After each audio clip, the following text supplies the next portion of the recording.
Dear student, last class के अंदर शायद हाइब्रेशन के बारे में बात चल रही थी। मैंने हाइब्रेशन के बारे में आपको बताया था कि जब नियरली सेम एनर्जी के दो या दो से ज़्यादा डिफरेंट ऑर्बिटल आपस में मिक्स होते हैं तो नए ऑर्बिटल बनते हैं। नए ऑर्बिटल्स को क्या बोलते हैं बेटा? हाइब्रिड ऑर्बिटल बोलते हैं। ये हाइब्रिड ऑर्बिटल आपस में मिलकर एक स्पेशल ज्योमेट्री बनाते हैं एंड इस प्रोसेस को क्या बोलते हैं? हाइब्रिडाइजेशन बोलते हैं। लास्ट क्लास में आपको पढ़ाया होगा कि हाइब्रेशन में एक तो कौन सी हाइब्रेशन होती है? एसपी हाइब्रेशन होती है। एक कौन सी होती है? sp2 हाइब्रेशन होती है। और एक हम जनरली किसके बारे में पढ़ते हैं बेटा? sp3 हाइब्रेशन के बारे में पढ़ते हैं। जब एक s का ऑर्बिटल और एक p का ऑर्बिटल कंबाइंड होगा तो sp हाइब्रेशन बनेगी। जब एक s का दो p के कंबाइंड होंगे तो sp2 हाइब्रेशन बनेगी। और जब एक s का और तीन p के ऑर्बिटल आपस में कंबाइंड होंगे तो कौन सा हाइब्रेशन बनेगी? sp3 हाइब्रेशन बनेगी। केमिस्ट्री कहती है कि sp हाइब्रेशन के बारे में लीनियर शेप होती है, बता दिया था आपको। sp2 में ट्रायंगुलर प्लेनर शेप होती है, बताया होगा आपको। और sp3 में कैसी शेप होती है? टेट्राहेड्रल शेप होती है। सबसे पहले आज आपको क्या करना है बेटा? जो हाइब्रेशन है उसके एग्जांपल्स के बारे में क्या करना है? स्टडी करना है। देखो, अगर मैं हाइब्रेशन के एग्जांपल्स के बारे में स्टडी करूं तो पहला एग्जांपल हाइब्रेशन का क्या होता है? BeH2 होता है। BeH2 के अंदर अगर आपसे कोई पूछे सर कौन सी हाइब्रेशन प्रेजेंट है तो आप कैसे बताएंगे? सबसे पहले आप सेंट्रल एटम होता हो। मैं आपको 1000 बार कह चुका हूँ कि बेटा हाइड्रोजन और फ्लोरीन कभी किसकी तरह काम नहीं करते? सेंट्रल एटम की तरह काम नहीं करते। और अगर हाइड्रोजन फ्लोरीन के अलावा कोई कंपाउंड प्रेजेंट हो तो जिस एटम का साइज बड़ा होता है वो क्या कहलाता है? सेंट्रल एटम कहलाता है। तो यहाँ पर एक मिनट के लिए चेक किया जाए तो hydrogen is not the central atom. तो सेंट्रल एटम यहाँ पर कौन होगा? बेरिलियम। बेरिलियम की एटॉमिक नंबर कितना है बेटा? 4। तो इलेक्ट्रॉनिक कॉन्फ़िगरेशन कितनी होगी? 1s2 और 2s2 क्या होगी? इसकी इलेक्ट्रॉनिक कॉन्फ़िगरेशन होगी। आपको पता है कि पहली सेल में सिर्फ एक सब सेल होती है s, पर दूसरी सेल में कितनी सब सेल होती है? 2। एक s हो जाएगी तो साथ साथ में यहाँ क्या प्रेजेंट रहेगी? एक p सब सेल भी प्रेजेंट रहेगी। अब बेटा 4 इलेक्ट्रॉन है तो p में कितने इलेक्ट्रॉन होंगे? 0। जो लास्ट वाली सब सेल होती है उसके ऑर्बिटल बनाया करो। तो लास्ट वाली सब सेल के अंदर मतलब एस सब सेल में 2 इलेक्ट्रॉन प्रेजेंट है। पी आपकी पूरी की पूरी क्या पड़ी हुई है? वैकेंट पड़ी हुई है। तो ये 2s हो गई और ये आपके पास क्या होगी? 2p हो गई। 2s के अंदर 2 इलेक्ट्रॉन है और 2p बिल्कुल बिल्कुल क्या आपका खाली पड़ा हुआ है। अब एक चीज याद रखना, एक एलिमेंट पे जितने क्या प्रेजेंट होते हैं यहाँ पर एटम प्रेजेंट होते हैं। तो बेरिलियम के ऊपर कितने एटम प्रेजेंट हैं? 2 एटम प्रेजेंट हैं। या कह सकते हैं जितने सिंगल बॉन्डेड एटम प्रेजेंट होते हैं। तो एक बात बताओ, एक हाइड्रोजन क्या बनाता है? एक बॉन्ड। तो 2 हाइड्रोजन कितने बॉन्ड बनाएंगे? 2 बॉन्ड बनाएंगे। तो जितने बॉन्ड बनाने वाले एटम यहाँ पर प्रेजेंट हैं उतने ही क्या होने चाहिए बेटा? Half filled orbital. उतने क्या होने चाहिए? हाफ फिल्ड ऑर्बिटल होने चाहिए। तो इसका मतलब इस कंपाउंड में आपको कितना क्या मिलना चाहिए बेटा? Half filled orbital. इस कंपाउंड में आपको हाफ फिल्ड ऑर्बिटल मिलने चाहिए। और हाफ फील्ड ऑर्बिटल यहाँ कितने होने चाहिए? 2। अब केमिस्ट्री पूछती है कि सर 2 हाफ फील्ड ऑर्बिटल कैसे बनेंगे? यहाँ पर तो एक भी दिखाई नहीं दे रहा, लेकिन आपके दिमाग में होगा हाफ फील्ड ऑर्बिटल क्या होता है? जिस ऑर्बिटल में एक भी इलेक्ट्रॉन नहीं होता वो होता है बेटा वैकेंट। जिस ऑर्बिटल में एक इलेक्ट्रॉन आ जाए वो कहलाता है हाफ फील्ड। और जिस ऑर्बिटल में पूरे 2 इलेक्ट्रॉन क्या कहलाता है बेटा? Fully filled. तो this is the vacant orbital, this is the half filled orbital and this is the fully filled orbital. अब क्या होगा बेटा? हाफ फील्ड बनाने के लिए एक इलेक्ट्रॉन यहाँ से जंप करके कहाँ चला जाएगा? यहाँ। केमिस्ट्री कहती है जैसे ही एक इलेक्ट्रॉन यहाँ से जंप करके यहाँ जाएगा बेटा 2s में कितने इलेक्ट्रॉन बच गया? 1। और बेटा 2p में कितने इलेक्ट्रॉन बच गए आपके पास? 2।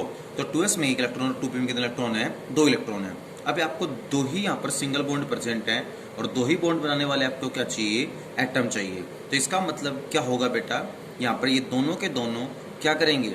आपस में मिल जाएंगे। देखो, जितने हाफ फील्ड ऑर्बिटल प्रेजेंट हो उन सभी हाफ फील्ड ऑर्बिटल्स को आपस में मिला दो। तो क्या हुआ? s का तो एक ऑर्बिटल मिला और p का कितना ऑर्बिटल मिला? एक मिला। जब एक s का ऑर्बिटल और एक p का ऑर्बिटल मिले तो यहाँ पर हाइब्रेशन क्या बनती है? sp हाइब्रिडेशन बनती है। तो आप यहाँ बोल देंगे कि बेरिलियम इसमें CH2 में क्या हाइब्रेशन मिलेगी? आपको sp हाइब्रेशन मिलेगी। साथ में sp हाइब्रेशन की आपको बताया था, कल पढ़ाया था, शेप कैसी होती है? लीनियर। कैसी शेप होती है? लीनियर शेप होती है। तो बेरिलियम तो लीनियर शेप के रूप में यहाँ आ जाएगा। एक हाइड्रोजन के इधर जुड़ जाएगा यहाँ पर और एक हाइड्रोजन के इधर जुड़ जाएगा यहाँ पर। केमिस्ट्री में दोनों को मिलाएंगे शेप कैसे बनेगी? सीधी रेखा में शेप बनेगी। तो बीच में तो क्या आ जाएगा? बेरिलियम। एक हाइड्रोजन इधर, एक हाइड्रोजन इधर। बेटा बेरिलियम के अंदर जब बॉन्ड एंगल देखा जाता है तो कितना होता है? लीनियर शेप में 180 डिग्री का क्या होता है? बॉन्ड एंगल होता है। सेकेंडली अगर आपसे कोई पूछे कि तो बेरिलियम की बात है, अगर मान लो आपसे कोई पूछे कि बेरिलियम के अलावा यहाँ पर बोरोन क्लोराइड है, मतलब BCl2 है, BCl3 है, बोरोन ट्राइक्लोराइड, इसमें बताओ कैसे ज्योमेट्री बनेगी? सबसे पहले लेते हैं बोरोन। बोरोन का आपको पता होगा एटॉमिक नंबर कितना होता है? 5। That is central metal atom. 5 अगर है तो इलेक्ट्रॉन्स कितनी होगी? 1s2। यहाँ क्या होगा? 2s2। यहाँ क्या होगा? 2p1 होगा। सही बात है। अब 2s में कितने इलेक्ट्रॉन प्रेजेंट है 2, और 2p में कितने इलेक्ट्रॉन प्रेजेंट है बेटा 1 इलेक्ट्रॉन प्रेजेंट है। This is the orbital diagram of 2s and that is the orbital diagram of 2p। अब केमिस्ट्री कहते हैं यहाँ कितने सिंगल बॉन्ड बनाने वाले एटम प्रेजेंट है, तो एक क्लोरीन एक सिंगल बॉन्ड बनाता है, तो 3 क्लोरीन कितने सिंगल बॉन्ड बनाएगा 3। केमिस्ट्री कहते हैं जितने सिंगल बॉन्ड बनाने वाले एटम हो उतने क्या होने चाहिए हाफ फिल्ड ऑर्बिटल, उतने क्या होने चाहिए हाफ फिल्ड ऑर्बिटल होने चाहिए। तो बेटा यहाँ पर 3 सिंगल बॉन्ड बनाने वाले 3 क्लोरीन प्रेजेंट है, तो कंपाउंड में 3 हाफ फिल्ड ऑर्बिटल होने चाहिए। यहाँ पर तो सिर्फ कितना हाफ फिल्ड ऑर्बिटल है 1, तो 3 कैसे होंगे, एक इलेक्ट्रॉन यहाँ से जंप करके कहाँ जाएगा यहाँ पर। अब केमिस्ट्री कहती है अगर एक इलेक्ट्रॉन इसमें से जंप करके इसमें आ गया तो 2s में कितना इलेक्ट्रॉन बचा 1। बेटा 2p में एक इलेक्ट्रॉन तो यहाँ है, एक जंप करके और आ गया तो इसका मतलब p में भी एक इलेक्ट्रॉन आ गया। तुम सोच के बताओ यहाँ हो क्या रहा है। देखो मैं ये कह सकता हूँ कि सर s का भी एक ऑर्बिटल है और p के भी एक ऑर्बिटल है। जितने भी आपके पास यहाँ ऑर्बिटल होते हैं जिनमें इलेक्ट्रॉन होते हैं सभी को मिला दो, तो s का तो एक ऑर्बिटल और p के कितने ऑर्बिटल हैं 2। केमिस्ट्री वाइब्रेशन क्या होगी sp2। याद रखना मैं आपको बताया भी होगा जब sp2 वाइब्रेशन हो तो ज्योमेट्री कैसी होती है ट्राई एंगुलर ज्योमेट्री होती है। ट्रायंगुलर का मतलब होता है ट्रायंगल जैसी, तो वो बीच में तो क्या आ जाएगा बोरोन, चार तीनों कोरोनस पे क्या आ जाएंगे 3 क्लोरीन, और बॉन्ड एंगल कितना होगा 120 डिग्री का, मतलब 120 डिग्री का क्या होगा आपका बॉन्ड एंगल एग्जिस्ट करेगा। ठीक है, इसी तरह से अगर आपसे कोई कह दे कि सर किसी और कंपाउंड की ज्योमेट्री एक्सप्लेन कीजिएगा, तो चलो किसी और कंपाउंड की ज्योमेट्री पे बात करते हैं। कंपाउंड मेरे पास यहाँ क्या प्रेजेंट है CH4 प्रेजेंट है। देखो अगर मैं बात करूँ CH4 के ऊपर, तो CH4 के बारे में आप कहेंगे सेंट्रल एटम कौन है कार्बन, तो कार्बन का एटम नंबर कितना होगा 6। बेटा इलेक्ट्रॉनिक कॉन्फ़िगरेशन कितनी होगी 1s2, क्या होगा 2s2, यहाँ पर क्या होगा 2p2, ये इसकी इलेक्ट्रॉनिक कॉन्फ़िगरेशन होगी। अब 2s में आपको पता है 2 इलेक्ट्रॉन प्रेजेंट है, एक ऑर्बिट और उसमें 2 इलेक्ट्रॉन। 2p में आपको पता होगा 3 ऑर्बिटल होते हैं और इलेक्ट्रॉन सिर्फ कितने प्रेजेंट है 2, तो ये तो क्या हो गया 2s और ये क्या हो गया आपका 2p हो गया। अब देखो एक हाइड्रोजन एक बॉन्ड बनाता है, तो 4 हाइड्रोजन कितने बॉन्ड बनाएगा 4 बॉन्ड बनाने के लिए हमारे पास क्या होने चाहिए 4 हाफ फिल्ड ऑर्बिटल होने चाहिए। 4 बॉन्ड बनाने के लिए हमारे पास क्या होने चाहिए 4 हाफ फिल्ड ऑर्बिटल होने चाहिए। अब 1 मिनट के लिए नोट किया जाए तो 4 हाफ फिल्ड ऑर्बिटल कैसे बनेंगे, यहाँ तो सिर्फ 2 ही हाफ फिल्ड ऑर्बिटल है। तो केमिस्ट्री में जो पहले जो सिस्टम रहता है उसको कई बार नाम दिया जाता है ग्राउंड स्टेट। किसका नाम दिया जाता है ग्राउंड स्टेट का। ठीक है, अब 4 हाफ फिल्ड ऑर्बिटल बनाने के लिए हमें एक इलेक्ट्रॉन उठाकर यहाँ से यहाँ भेजना पड़ेगा। अब सोचने वाली बात है एक इलेक्ट्रॉन यहाँ से यहाँ चला गया तो S में सिर्फ एक इलेक्ट्रॉन बचा, और बेटा P में यहाँ से यहाँ एक इलेक्ट्रॉन चला गया तो 1 2 और इलेक्ट्रॉन कितने हो गए 3। केमिस्ट्री में ये तो ग्राउंड स्टेट थी, पहले वाली स्टेट थी। ये आपकी कौन सी स्टेट होगी एक्साइटेड स्टेट। कौन सी स्टेट होगी एक्साइटेड स्टेट होगी। टोटल कितने हाफ फिल्ड ऑर्बिटल प्रेजेंट है 4 हाफ फिल्ड ऑर्बिटल हो तो मैंने मान ली 4 यहाँ पर बॉन्ड बनाने, ठीक है कम सेट हो गया। अब जितने भी यहाँ पर ऑर्बिटल होते हैं उनको मिला दो जिनमें इलेक्ट्रॉन प्रेजेंट है, तो एक तो S में इलेक्ट्रॉन प्रेजेंट है, 3 इलेक्ट्रॉन किसमें प्रेजेंट है P के अंदर प्रेजेंट है, तो वाइब्रेशन क्या हो जाएगी sp3। केमिस्ट्री कहते हैं अगर sp3 वाइब्रेशन हो तो ज्योमेट्री कैसे बनेगी टेट्राहेड्रल। बीच में तो क्या आ जाएगा कार्बन, चारों कॉर्नर्स पे 4 क्या आ जाएंगे हाइड्रोजन। और आपको पता होना चाहिए sp3 वाइब्रेशन में बॉन्ड एंगल कितना होता है 109 डिग्री 28 मिनट का क्या होता है बॉन्ड एंगल होता है। ठीक है, तो इस तरह से आप क्या कर सकते हैं किसी भी कंपाउंड की शेप ज्योमेट्री एक्सप्लेन कर सकते हैं। मान लो आपसे पूछ लिया किसी ने अमोनिया की बताओ हाइब्रेशन क्या होती है, ज्योमेट्री क्या होती है, शेप क्या होती है, तो अमोनिया में सेंट्रल एटम कौन है नाइट्रोजन। नाइट्रोजन एटम नंबर कितना होता है 7। इलेक्ट्रॉनिक कॉन्फ़िगरेशन कितनी होती है 1s2, क्या होता है 2s2, और यहाँ क्या आ जाएगा 2p3 आ जाएगा। अब बेटा 2s2 मतलब 2s में 2 इलेक्ट्रॉन प्रेजेंट है, 2p3 मतलब p में कितने इलेक्ट्रॉन प्रेजेंट है 1 2 और कितने इलेक्ट्रॉन प्रेजेंट है p में 3 इलेक्ट्रॉन प्रेजेंट है। ये तो आपके पास क्या हो गया 2p 2s और ये क्या हो गया आपके पास 2p हो गया।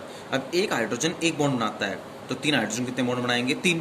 केमिस्ट्री कहती है जितने बॉन्ड बनाएंगे उतने क्या होने चाहिए हाफ फिल्ड ऑर्बिटल, उतने क्या होने चाहिए हाफ फिल्ड ऑर्बिटल होने चाहिए। तो ये 3 बॉन्ड बनाएगा तो कंपाउंड में क्या होने चाहिए 3 हाफ फिल्ड ऑर्बिटल होने चाहिए। ये बात याद रहेगी। अब 1 मिनट के लिए नोट किया जाए तो यहाँ 1 half filled orbital 2 half filled orbital 3 half filled orbital. हमें 3 बॉन्ड बना रहा है 3 हाफ फिल्ड ऑर्बिटल चाहिए। कोई कंपाउंड जितने बॉन्ड बनाता है उतने हाफ फिल्ड ऑर्बिटल की रिक्वायरमेंट पड़ती है। अब एक हाइड्रोजन एक बॉन्ड बनाता है तो 3 हाइड्रोजन 3 बॉन्ड बनाएंगे तो 3 हाफ फिल्ड ऑर्बिटल होने चाहिए। 1 2 3 ऑलरेडी प्रेजेंट है, जब ऑलरेडी 3 प्रेजेंट है तो हमें इससे ज़्यादा क्यों बनानी। ठीक है, तो जितने भी यहाँ पर लास्ट सेल के ऑर्बिटल हैं सारे क्या कर लेंगे हाइब्रिडेशन में पार्टिसिपेट कर लेंगे। तो S का तो एक ऑर्बिटल पार्टिसिपेट कर रहा है, P के कितने पार्टिसिपेट कर रहे हैं 3। केमिस्ट्री कहते हैं हाइब्रिडेशन क्या हो जाएगी sp3 हाइब्रिडेशन हो जाएगी। आपको पता होगा 2 मिनट पहले पढ़ाया था, जब sp3 वाइब्रेशन होती है तो ज्योमेट्री कैसी होती है, टेट्राहेड्रल। सेंटर में तो कौन आ जाएगा, central atom, that is nitrogen. एक हाइड्रोजन इस कॉर्नर पे, एक हाइड्रोजन इस कॉर्नर पे, एक हाइड्रोजन इस कॉर्नर पे। याद रखना हाफ फील्ड ऑर्बिटल हमेशा क्या बनाते हैं, बॉन्ड। तो कितने हाफ फील्ड ऑर्बिटल है, 3, 1 2 3, तो 3 तो यहाँ पर क्या बनेंगे, बॉन्ड बनेंगे। एक ऑर्बिट में पूरे 2 इलेक्ट्रॉन है, तो ये किसकी तरह काम करेगा, जिस ऑर्बिट में पूरे के पूरे 2 इलेक्ट्रॉन होते हैं वो लोन पेयर की तरह काम करता है। तो नाइट्रोजन के ऊपर यहाँ पर पूरे 2 ऑर्बिटल है कि लोन पेयर की तरह काम करेगा। तो लोन पेयर का मतलब एक यहाँ पर लोन पेयर आ जाएगा। लोन पेयर मैं बार बार रिपीट कर रहा हूँ, क्या होता है, जब किसी ऑर्बिट में हाफ फील्ड हो तो वो बॉन्ड बनाता है। लेकिन अगर आपका कोई ऑर्बिट हो जिसमें 2 इलेक्ट्रॉन हो, मतलब फुल्ली फिल्ड हो, तो वो लोन पेयर की तरह काम करता है। तो यहाँ एक ऑर्बिट ऐसा है जिसमें पूरे 2 इलेक्ट्रॉन है, तो ये लोन पेयर की तरह काम करेगा। तो अमोनिया के अंदर sp3 वाइब्रेशन होती है बेटा, टेट्राहेड्रल ज्योमेट्री होनी चाहिए, एक लोन पेयर आ जाता है, तो एक लोन पेयर आ गया। अब जितने भी एटम है सभी एटम्स को मिला के देखो और बताओ, सोच के देखो क्या बन रहा है। इस ज्योमेट्री को तुमने कभी देखा आज तक, ये वाली ज्योमेट्री, इस लोन पेयर को भूल जाओ। मेरे अकॉर्डिंग ये वाली जो ज्योमेट्री है वो किससे मैच कर रही है, पिरामिड। जो आपने मिस्र के अंदर पिरामिड देखे होंगे, उन पिरामिडों से क्या कर रही है, ये मैच कर रही है। तो इस वजह से इस ज्योमेट्री का नाम रखा जाता है पिरामिडल। कैसा नाम रखा जाता है, पिरामिडल। नेक्स्ट अगर बात करें वाटर की, तो कोई पूछ रहे वाटर की शेप कैसी होती है, तो hydrogen is not the central atom. Central atom कौन होगा, फिर ऑक्सीजन होगा। एटॉमिक नंबर कितना होता है, 8। इलेक्ट्रॉनिक कॉन्फिगरेशन कितनी होती है, 1s2, 2s2, 2p4। ये क्या होती है, इसकी इलेक्ट्रॉनिक कॉन्फिगरेशन होती है। अब 2s में कितने इलेक्ट्रॉन, ध्यान से देखना, 2, और 2p में कितने इलेक्ट्रॉन है बेटा, 4। तो 2 इलेक्ट्रॉन तो यहाँ, एक यहाँ और एक यहाँ, 4 इलेक्ट्रॉन हो गए। This is the 2s and that is the 2p। ये 2s हो गया, ये क्या हो गया आपका 2p हो गया। यहाँ तक बात ध्यान रहेगी। अब एक हाइड्रोजन एक सिंगल बॉन्ड बनाता है, तो 2 हाइड्रोजन कितने सिंगल बॉन्ड बनाता है, 2। एक हाइड्रोजन एक सिंगल बॉन्ड बनाता है, तो 2 हाइड्रोजन कितने सिंगल बॉन्ड बनाएगा, 2। जितने कोई एटम क्या बनाता है बेटा, सिंगल बॉन्ड बनाता है, उसके अंदर उतने ही क्या होने चाहिए, कोई एटम जितने सिंगल बॉन्ड बनाता है उसमें उतने ही क्या होने चाहिए, हाफ फील्ड ऑर्बिटल होने चाहिए। ठीक है, तो एक हाफ फील्ड ऑर्बिटल यहाँ हो गया, एक हाफ फील्ड ऑर्बिटल कहाँ हो गया, यहाँ हो गया। ठीक है, अब 1 मिनट के लिए नोट किया जाए तो बेटा यहाँ पर 2 ही बॉन्ड बनाने हैं, 2 ही हाफ फील्ड ऑर्बिटल चाहिए, 2 ही यहाँ पर क्या है, प्रेजेंट है। तो इससे ज़्यादा हमें हाफ फील्ड ऑर्बिटल बनाने की जरूरत नहीं है। वैसे आपको पता होगा हाफ फील्ड ऑर्बिटल कैसे बनाए जाते हैं बेटा। इलेक्ट्रॉन्स अगर यहाँ से निकलकर आगे चले जाए, तो देखो यहाँ 2 इलेक्ट्रॉन थे, एक यहाँ से यहाँ चला गया, तो एक ये हो गया, एक ये, 2 नए हाफ फील्ड ऑर्बिटल बन गए। बट यहाँ पर जब आपको जरूरत ही नहीं है तो क्यों आपको हाफ फील्ड ऑर्बिटल बनाने हैं। तो ऐसे कैसा रहेगा, जो भी लास्ट सेल के ऑर्बिटल होते हैं वो हाइब्रेशन में पार्टिसिपेट कर लेंगे। तो s का एक तो ऑर्बिटल है और 3 ऑर्बिटल किसके हैं, p के हैं। हाइब्रेशन क्या हो जाएगी, sp3। केमिस्ट्री कहती है जब sp3 हाइब्रेशन ज्योमेट्री कैसी बनती है, टेट्राहेड्रल। सेंटर में तो कौन आ जाएगा, ऑक्सीजन। दोनों बॉन्ड्स पे क्या आ जाएंगे, 2 हाइड्रोजन। अब याद रखना, जिस ऑर्बिट में पूरे 2 इलेक्ट्रॉन हो, किसकी तरह काम करता है, लोन पेयर की तरह काम करता है। तो पूरे 2 इलेक्ट्रॉन तो ये भी एक लोन पेयर हो जाएगा, पूरे 2 इलेक्ट्रॉन तो ये भी क्या हो जाएगा, एक लोन पेयर हो जाएगा। ये बात याद रहेगी। तो यहाँ 2 क्या हो गया आपके पास, लोन पेयर हो गए। बेटा आप ये कहेंगे, अब मैं तीनों एटम्स को मिलाऊं तो तुम बताओ ये शेप कैसे बन रही है। तो कई बार तो केमिस्ट्री में इसको बोलते हैं वी शेप। क्या बोलते हैं, कई बार तो इसको वी शेप बोलते हैं। वी का मतलब वी जैसी शेप में है। कई बार इसको बोलते हैं बेंड शेप। क्या बोलते हैं, बेंड शेप बोलते हैं। तो sometimes it is known as V shape and sometimes it is known as bend shape.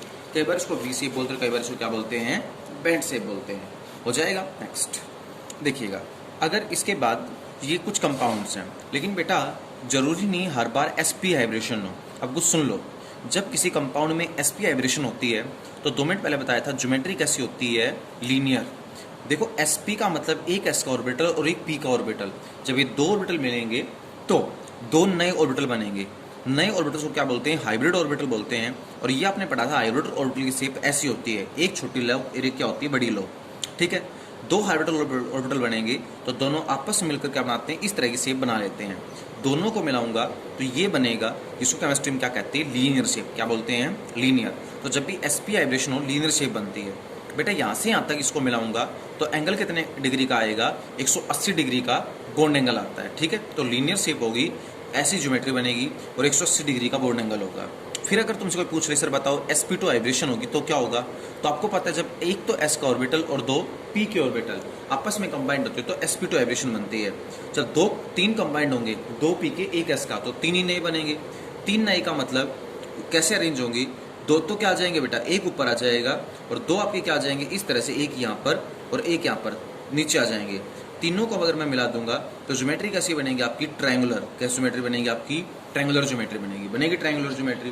Triangular geometry के ऊपर बात की जाए तो ट्रायंगुलर ज्योमेट्री में आप ये कह सकते हैं कि this geometry is known as triangular.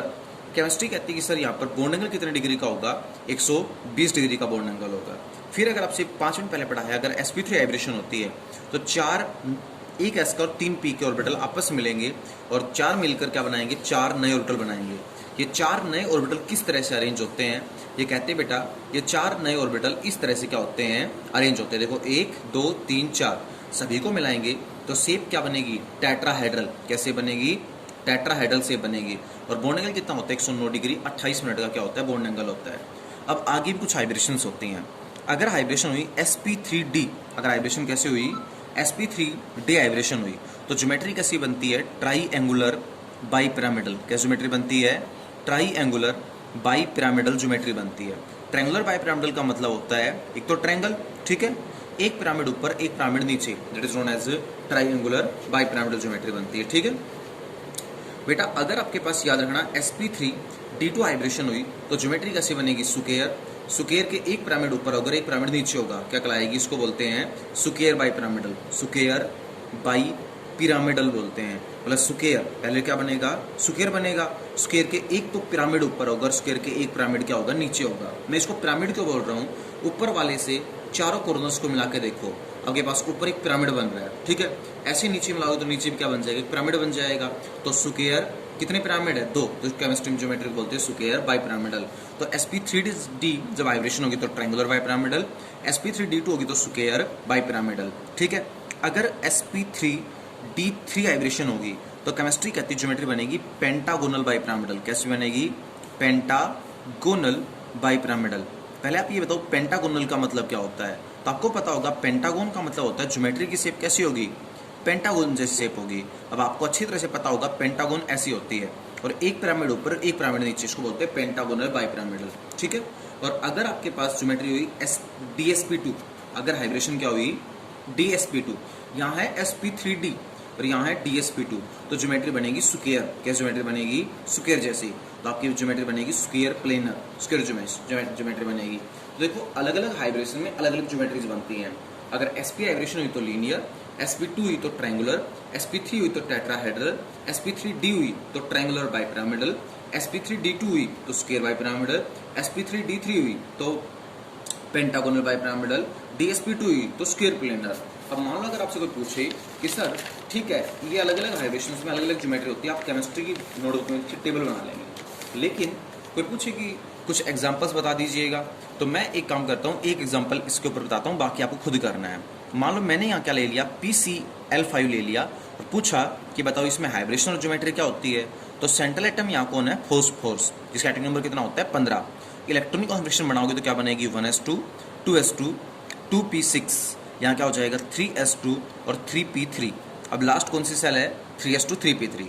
आपको पता होगा पहली सेल में सिर्फ एक s ऑर्बिटल, दूसरी सेल में 2 s और p, तीसरे में 3 हो जाते हैं, एक s एक p और एक d। अब d में कुछ इलेक्ट्रॉन है तो d बिल्कुल 0 होगा।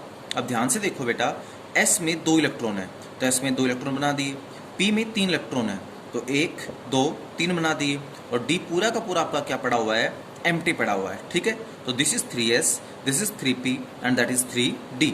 अब एक क्लोरीन एक बॉन्ड बनाता है तो 5 क्लोरीन कितने बॉन्ड बनाएगा, 5। मैंने 5 मिनट पहले पढ़ाया था जितने बॉन्ड बने उतने खाली ऑर्बिटल होने चाहिए, तो जितने बॉन्ड बनाएगा उतने खाली ऑर्बिटल होने चाहिए।